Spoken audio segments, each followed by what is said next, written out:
Ramakrishna Hari Vitthal Keshav. Sir, सदैव सर्दी आणि पडसं किंवा ॲलर्जीचं सर्दी आणि पडसं, सर्दी पडसं झालं की कफ खोकला हे सदैवच होत आहे. साधं लोटून जरी काढलं तरी सुद्धा हे होत आहे. तर यासाठी काय करू द्या, हे कमेंट्स आलेत एक दोघा तिघाच्या, फार तर त्या कमेंट्स मी टाकतो याच्यामध्ये. पण उपाय हे 2-3 दिवस जर केले, त्यातला पहिला उपाय, मात्र तिन्ही उपाय करावे लागतात.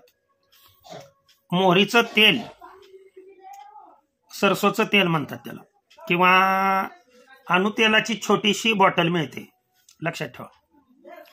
हे सरसोचं तेल सायंकाळी झोपताना 1 थेंब या नाकात आणि 1 थेंब या नाकात टाकायचं. हा पहिला उपाय झाल्यानंतर